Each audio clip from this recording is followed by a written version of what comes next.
Ça fonctionne? Super. Bien, merci de m'accueillir ce matin. Lionel l'a mentionné, je m'appelle Jonathan Muller, je viens de l'église évangélique de Cossonay. En une autre époque, j'aurais commencé en disant « Je vous apporte les salutations des frères de l'église évangélique de Cossonay ». Je ne sais pas si tout le monde, les frères et sœurs, le savent. En tout cas, le conseil pastoral vous salue bien. J'ai la chance d'en faire partie et c'est un plaisir d'avoir été invité à vous apporter le message. C'est la deuxième fois que je viens. J'étais à l'époque grand ami de Maxence Givelle, je le suis toujours, mais lui n'est plus là, voilà. Mais je connais bien David aussi, et voilà, c'est un plaisir d'être là. Mais je ne sais pas si ça fonctionne, ça, donc je te pointe Mathieu. Tac, et ça fonctionne super. Ok, alors on va rester sur la page de titre. Voilà, Jésus révélé dans nos épreuves. Pas un thème super simple que je vous apporte, mais voilà, les épreuves et la souffrance font partie de la vie. Et les épreuves, quand elles arrivent dans nos vies, on se retrouve tous là, à des moments différents de tests, d'épreuves de souffrance.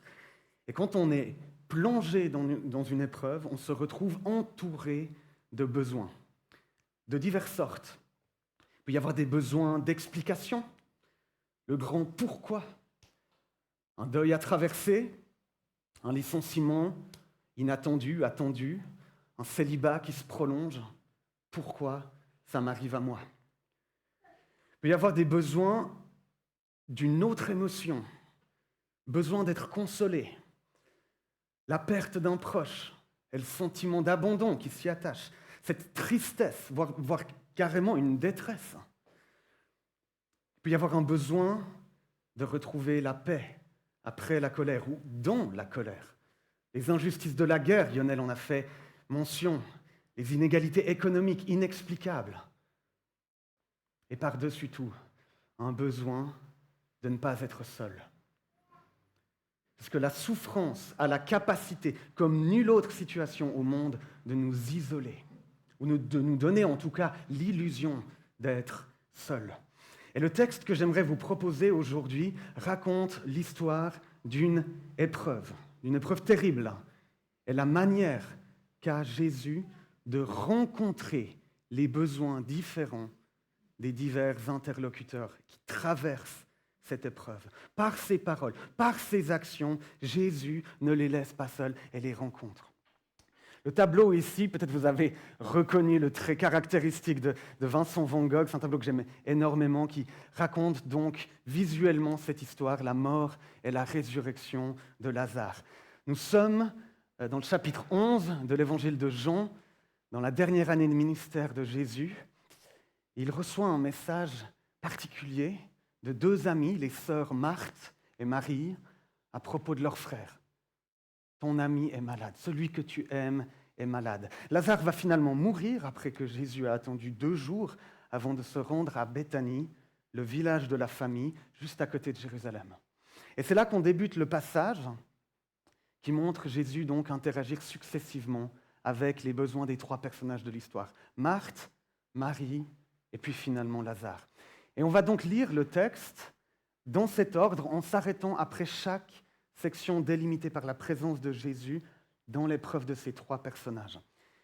Donc on commence au verset 20 du chapitre 11 de l'évangile de Jean. Je vais donc projeter le texte ici et vous pouvez lire avec moi. Lorsque Marthe apprit que Jésus arrivait, elle alla à sa rencontre, tandis que Marie restait assise à la maison. Marthe dit à Jésus, « Seigneur, si tu avais été ici, mon frère ne serait pas mort. Cependant, même maintenant, je sais que tout ce que tu demanderas à Dieu, Dieu te l'accordera. » Jésus lui dit, « Ton frère ressuscitera. » « Je sais, lui répondit Marthe. « Je sais qu'il ressuscitera lors de la résurrection le dernier jour. » Jésus lui dit, « C'est moi qui suis la résurrection et la vie. Celui qui croit en moi vivra même s'il meurt. Et toute personne qui vit et croit en moi ne mourra jamais. Crois-tu cela ?» Elle lui dit, « Oui, Seigneur, je crois que tu es le Messie, le Fils de Dieu, qui devait venir dans le monde. » Jésus et Marthe. La rencontre de notre Seigneur avec la souffrance vécue par le premier personnage de cette histoire met une première leçon de la souffrance en évidence. Les épreuves font plusieurs victimes, et l'une des premières, ce sont nos certitudes. Nos convictions, nos habitudes, nos systèmes de pensée sont heurtés par une réalité nouvelle. Ça ne rentre plus dans le cadre de ce que je croyais. Si tu avais été ici, mon frère ne serait pas mort. Mon frère est mort, impensable. Je croyais que pourtant tu pouvais tout. Je t'ai vu faire des œuvres. Elle lutte avec la perte de ses certitudes. On montre ici, Jean montre une femme luttant avec la réalité de son frère mort. Mais Marthe veut se raccrocher à ce qu'elle connaît de Jésus. Ce n'est pas du jour au lendemain, je ne crois plus en toi, je ne sais même plus qui tu es. Elle le dit même maintenant. Je sais que tout ce que tu demanderas à Dieu, Dieu te l'accordera. Alors attention, c'est intéressant. Ici, Jean met dans la bouche de Marthe un « je sais », pas encore un « je crois ». Mon interprétation, et ce que j'aimerais vous proposer, c'est qu'elle répète ici une confession de foi. Elle s'accroche à ce qu'elle sait. Aucun jugement de ma part, j'ai beaucoup de sympathie pour Marthe. Parce que bien souvent, moi-même, dans mes difficultés, je cherche à comprendre, j'ai besoin de savoir. Rattacher ce que je vis justement à des certitudes passées, ça me permet de faire passer mon épreuve par une sorte de grille d'analyse. Je comprends ce qui se passe, donc je peux reprendre une forme de contrôle. Souvent, comme elle, je vais redire ce que je sais. Je sais que ceci est vrai, donc ça me rassure pour le futur.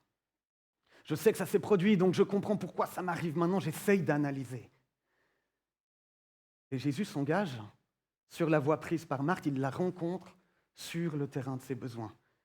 Il entre dans un dialogue, ton frère ressuscitera. Il apporte une autre certitude. Il entre dans ce besoin exprimé. Marthe a besoin de comprendre, de se raccrocher à une vérité solide. Et Jésus lui apporte une affirmation, il lui offre une promesse. Mais, et c'est une autre caractéristique des épreuves et de notre interaction avec Dieu dans les épreuves, c'est qu'il n'y a pas toujours une notion de temps. Il ne dit pas quand ça se produira. Il ne lui dit pas « attends 30 minutes, il ressuscitera ». Et ça rend des fois nos épreuves beaucoup plus ardues. De savoir quand ça cessera. On lit parfois l'histoire du peuple d'Israël dans les Nombres en se disant « mais ils étaient quand même un peu simples d'esprit à se rebeller, à vouloir retourner en Égypte. Ne savent-ils donc pas ce qui les attend ?» On connaît la fin de l'histoire. Est-ce qu'on connaît la fin de nos histoires aussi? Et Marthe essaye de répondre elle-même. À nouveau, un dogme. Je sais qu'il ressuscitera. Lors de la résurrection, le dernier jour, j'ai été à l'école du dimanche. Je connais ce qu'on nous enseigne sur la fin des temps. Je sais très bien, Jésus. Et à nouveau, le verbe introductif est ce même « je sais ». En grec, c'est le verbe « eido » qui veut dire au sens propre « voir », percevoir, et donc au sens figuré, comprendre. C'est appréhender la réalité sur la base d'une connaissance rationnelle, sur la base d'une analyse de la situation. C'est une manière de connaître. Elle est tout à fait légitime. Mais parfois, si on base notre foi uniquement sur ce eido, sur ce voir, notre foi court le risque d'être détachée d'un véritable encouragement. Si notre foi n'est plus qu'une simple connaissance, une leçon qu'on récite par cœur, sans que notre cœur soit touché par la révélation, alors notre marche par la foi ressemble très étrangement à une marche par la vue. Ces déclarations sont des soutiens superficiels qui peuvent nous laisser déçus et vides, et c'est le risque que court Marthe, parce que, encore une fois, Jésus ne va pas la laisser là. Et avec douceur, la rencontre au cœur de son besoin. Je suis la résurrection et la vie. Il la ramène à la source de la vérité. Mais il ne remplace pas le raisonnement. Il ne lui dit pas, Marthe, mais que fais-tu? N'as-tu donc rien appris? Cesse de réfléchir, ça ne sert à rien. Il te suffit de croire, entre guillemets. Non, il recentre le raisonnement de Marthe, il comprend son besoin et l'oriente vers la source. Plus tard, l'auteur de l'Épître aux Hébreux dira « Gardons les regards sur Jésus qui fait naître la foi et l'amène à la perfection. » Avec cette simple phrase, Jésus effectue ici une double action. Je suis. Il est la présence qui rencontre Marthe dans le vide de l'épreuve. Mais en affirmant cela, il affirme être Dieu. Vous savez, l'évangile de Jean est parcouru par ces grands « je suis ». Je suis le pain, je suis la lumière du monde, je suis la vérité, le chemin, je suis la vie, je suis la résurrection. Et le lien pour une personne comme Marthe, qui a certainement été abreuvée par les récits de la Torah, il est tout évident. C'est le nom de l'Éternel, c'est le grand Dieu qui se révèle à Moïse. Yahweh, je suis qui je suis. Jésus affirme être Dieu dans l'épreuve, Dieu dans la souffrance.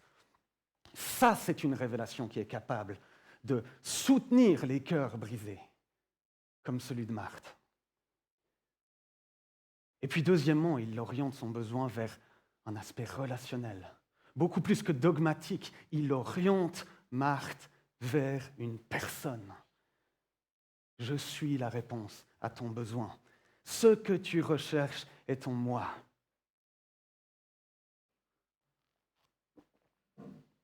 Cette première interaction permet donc à Jésus d'exercer un premier ministère dans la souffrance. Je l'appelle, ou d'autres avant moi l'ont appelé le ministère de parole et de vérité, pour recentrer la foi de Marthe sur le véritable objet de la foi chrétienne. Et il pose pour une première fois une question à Marthe. Crois-tu cela?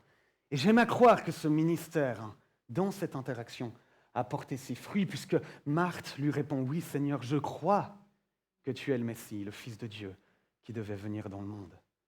Je crois. Plus je sais, plus ce eido je vois. Non, je ne le vois pas encore. Les yeux de mon corps ne le voient pas, mais je crois. Tu es le Messie. Et Marthe confesse non plus une vérité sur la résurrection ou le cas de son frère, mais elle s'est recentrée sur l'auteur de la foi. L'histoire va se poursuivre avec un deuxième personnage, la sœur Marie que l'on lit à partir du verset 28.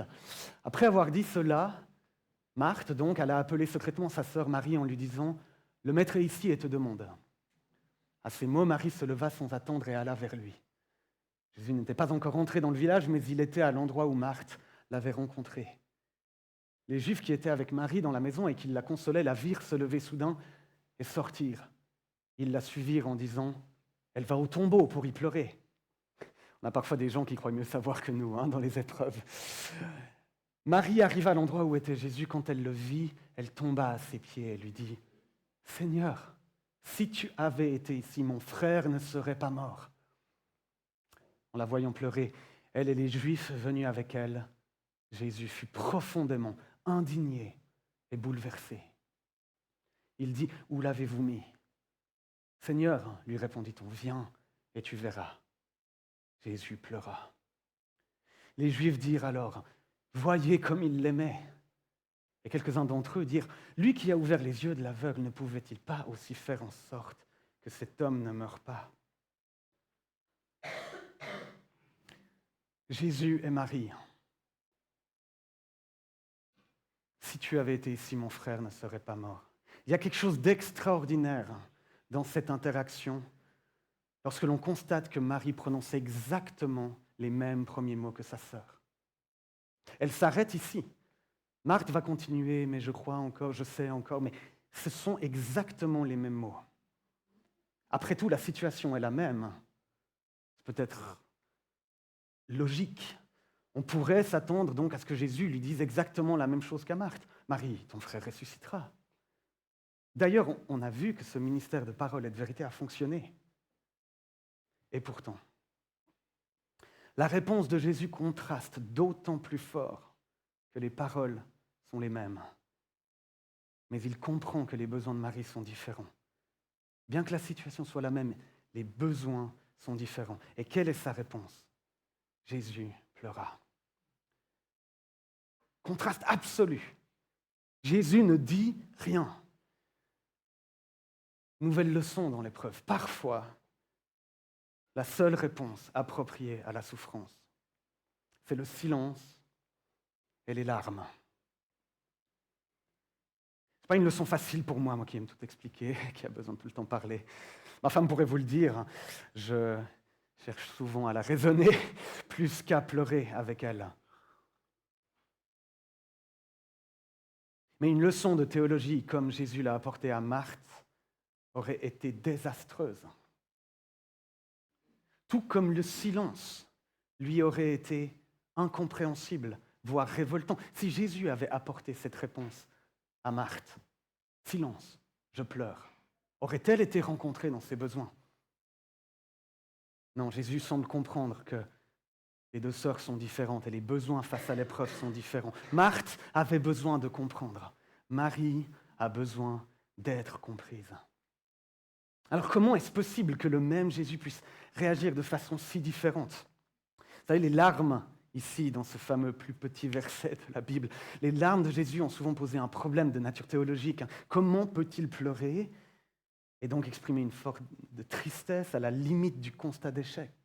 Il est Dieu, il vient de le proclamer, je suis, le grand je suis, je peux tout. Et il va d'ailleurs le prouver lors de la troisième interaction avec Lazare. Rappelons-nous, lorsque nous sommes face à ces interrogations sur le texte, rappelons-nous l'objectif de l'auteur. Jean démontre par son histoire plusieurs affirmations sur la personne de Jésus. Il le dit tout à la fin de son évangile, ces choses ont été écrites pour que vous croyiez. Et tout en introduction de son évangile, le premier chapitre, il pose plusieurs diagnostics sur la personne de Jésus. Il est Dieu, il est roi d'Israël, il est tout-puissant, sauveur du monde. Et tout au long de son évangile, il va raconter des histoires qui confirment cette identité. Alors il est tout cela, mais il est aussi humain. Jésus est pleinement homme. Et cette histoire le confirme. La même personne qui répond à Marthe par le grand « je suis », c'est la personne qui chemine avec l'humanité déchue, dans la misère. C'est cette personne qui souffre avec elle. 2 versets plus tôt, Jean nous montre cette réalité de la souffrance de Jésus en cheminement, de compassion avec l'humanité, puisqu'il nous dit que Jésus fut profondément indigné et bouleversé. On ne peut pas passer rapidement sur ces adjectifs qui nous offrent une fenêtre extraordinaire sur la vie émotionnelle de Jésus, pleinement homme. Il est d'une part profondément indigné. Et la plupart des versions françaises traduisent ce mot par un adjectif. En réalité, en grec, c'est un verbe. Ça sera le cas aussi pour l'adjectif bouleversé. C'est un verbe qui désigne ici le fait d'être mu, déplacé par la colère. Il y a un effet réactif, une situation fait réagir, ou alors le fait de réprimander sévèrement, quelque chose de proactif. Je crois que Jean montre ici un Jésus scandalisé par le mal.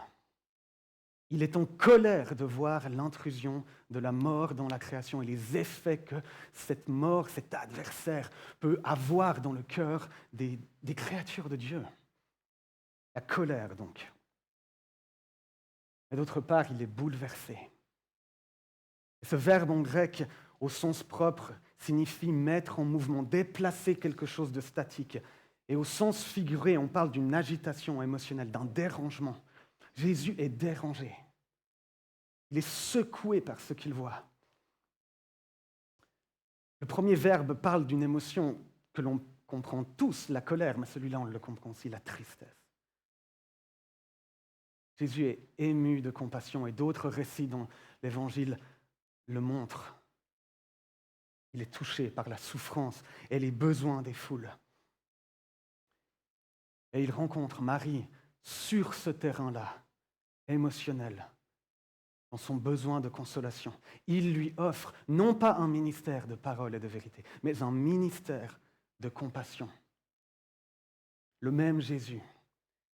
Et elles sont vraies, ces larmes. Il connaît nos épreuves. Il comprend nos deuils. Il est véritablement humain. Nos solitudes, nos trahisons, il les a ressenties. Et il est cette présence réconfortante, même au plus dur de l'épreuve.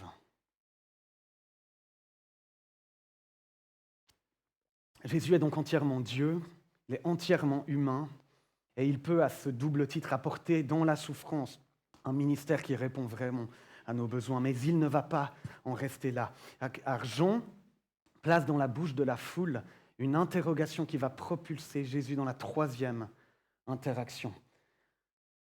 Quelques-uns d'entre eux dirent, lui qui a ouvert les yeux de l'aveugle, ne pouvait-il pas aussi faire en sorte que cet homme ne meure pas?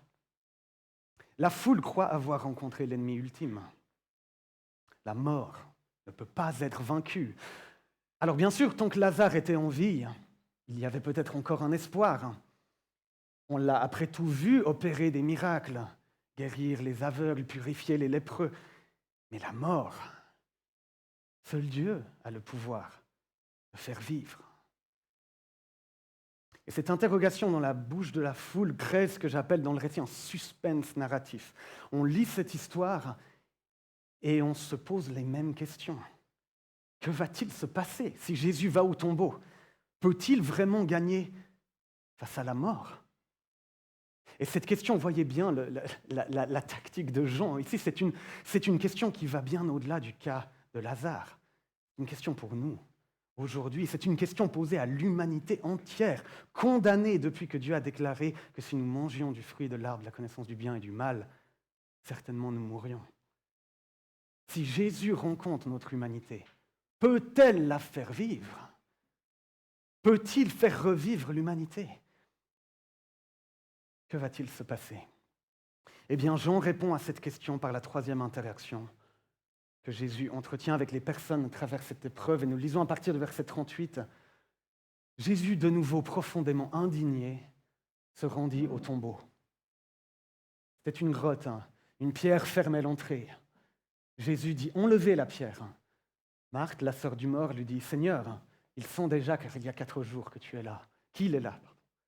Jésus lui dit, ne t'ai-je pas dit que si tu crois, tu verras la gloire de Dieu? Ils enlevèrent donc la pierre de l'endroit où le mort avait été déposé. Jésus leva alors les yeux et dit, Père, je te remercie de ce que tu m'as écouté. Pour ma part, je savais que tu m'écoutes toujours, mais j'ai parlé à cause de la foule qui m'entoure, afin qu'ils croient que c'est toi qui m'as envoyé. Après avoir dit cela, il cria d'une voix forte, Lazare, sors. Et le mort sortit, les pieds et les mains attachés par des bandelettes et le visage enveloppé d'un linge.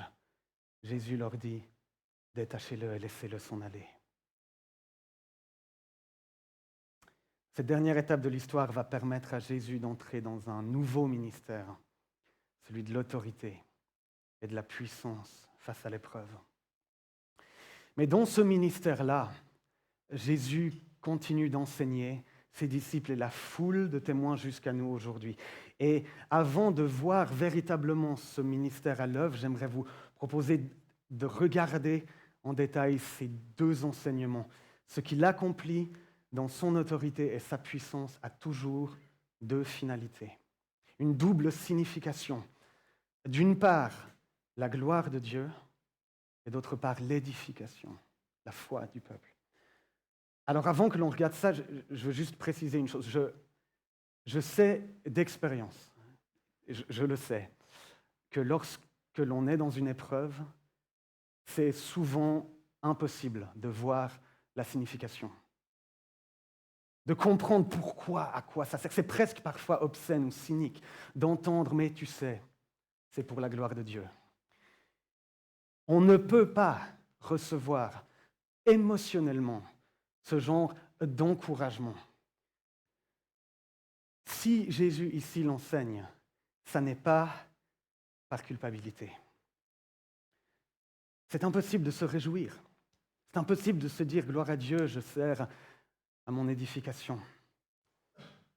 Jésus, dans l'épreuve, n'a jamais un ministère de culpabilité. C'est un appel à l'espérance.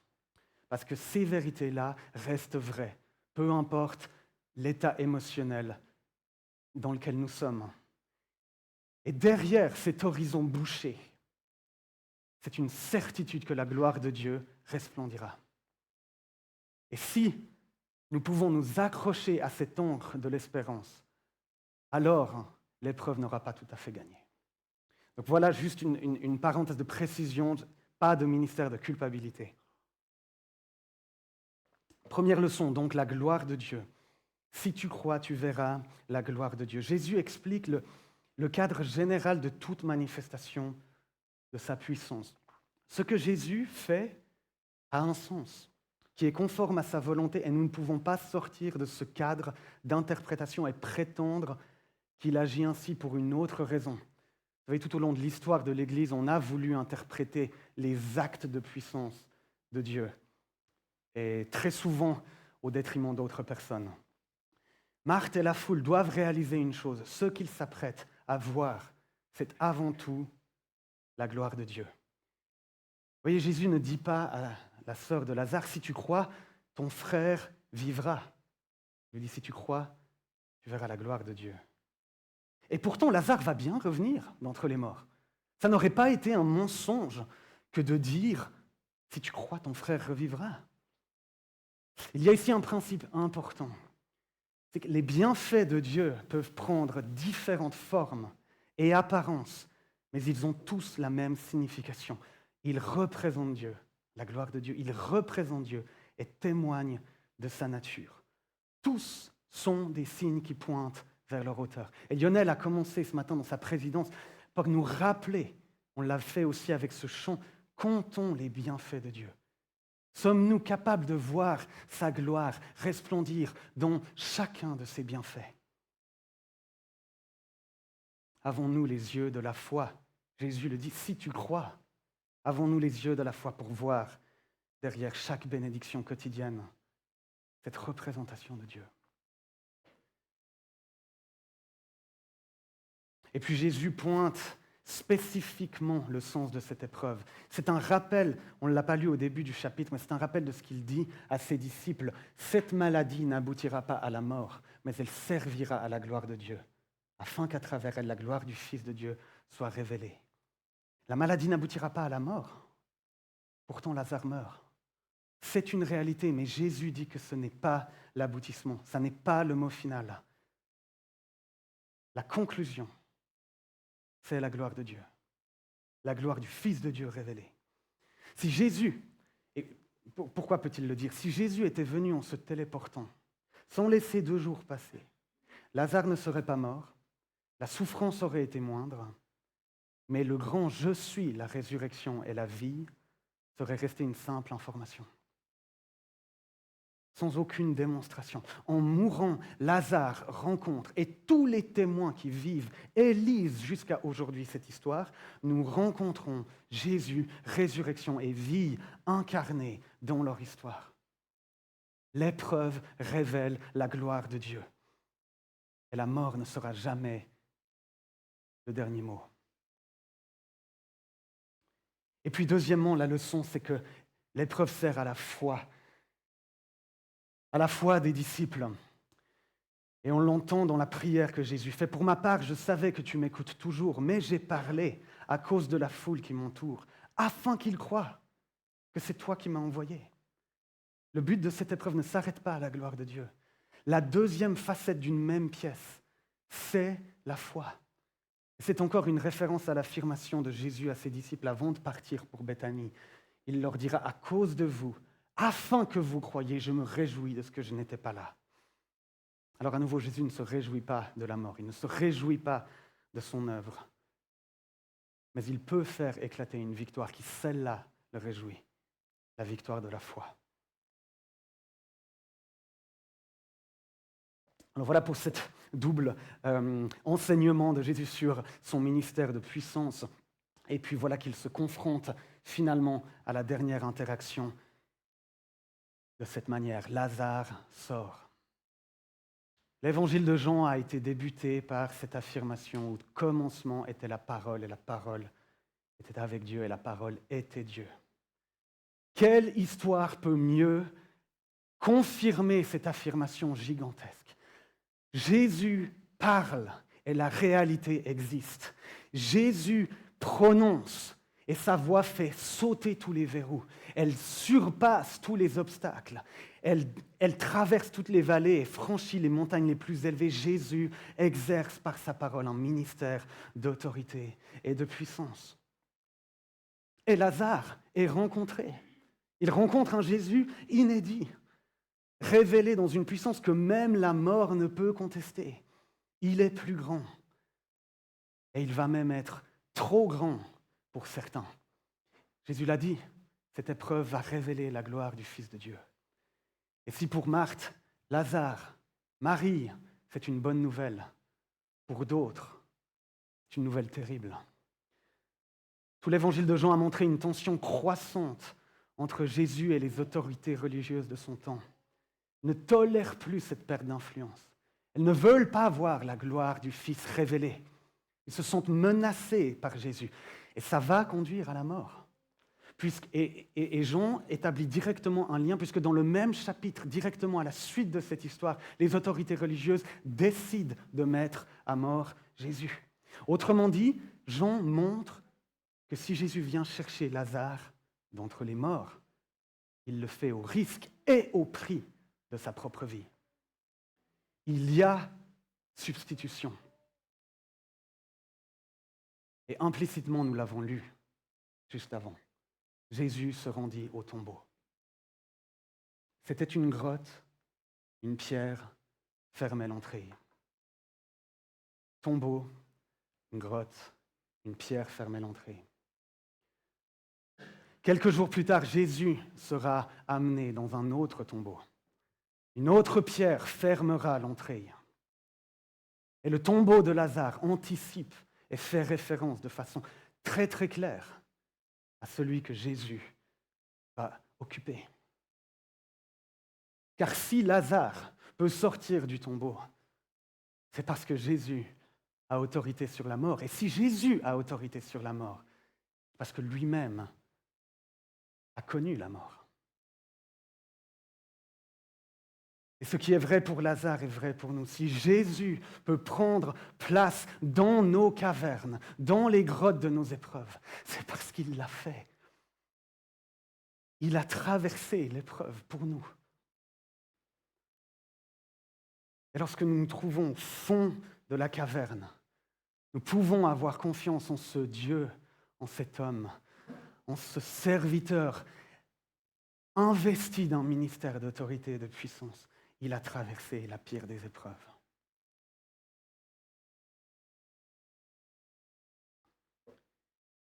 Voilà l'histoire de Jésus et des 3 frères et sœurs.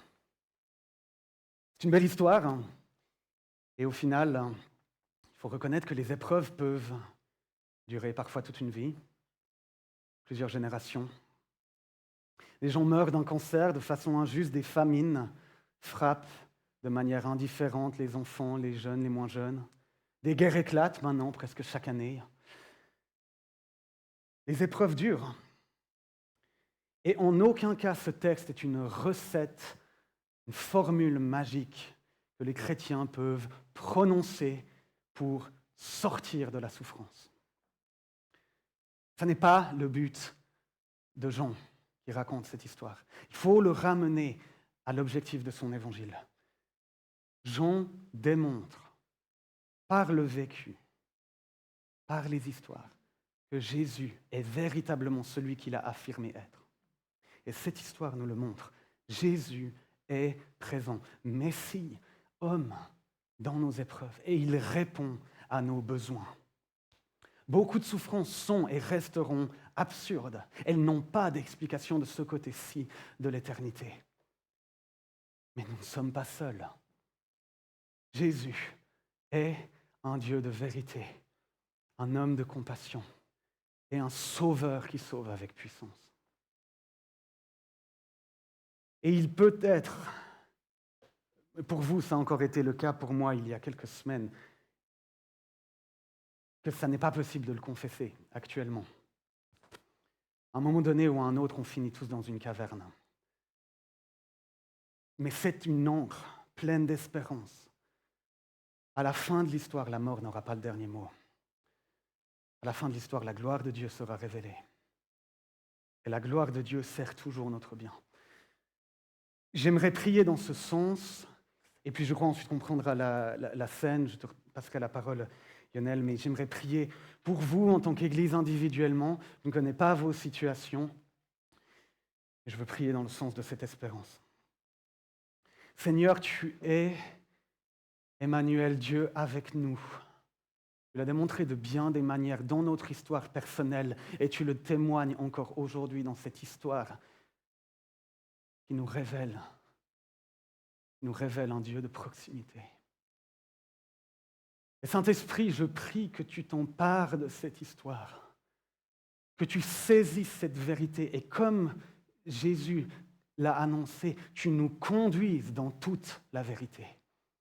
Que tu sois cet esprit de révélation et de sagesse qui illumine les yeux de nos cœurs pour que nous voyions l'espérance attachée à ton appel et que nous soyons convaincus avec tous les saints de la puissance que tu témoignes. La même, dit l'apôtre Paul, la même qui a été manifestée pour te ramener d'entre les morts. Tu as été ramené d'entre les morts. Ramène-nous à la vie, Dieu de vie. Et dans l'intervalle, dans nos épreuves, Seigneur, sois un Dieu qui nous réconforte dans nos incertitudes. Et sois ce Dieu, compagnon de souffrance, qui marche avec nous et pleure avec nous. Seigneur, tu as gagné et la mort n'aura jamais le dernier mot. À toi soit toute la gloire. Amen.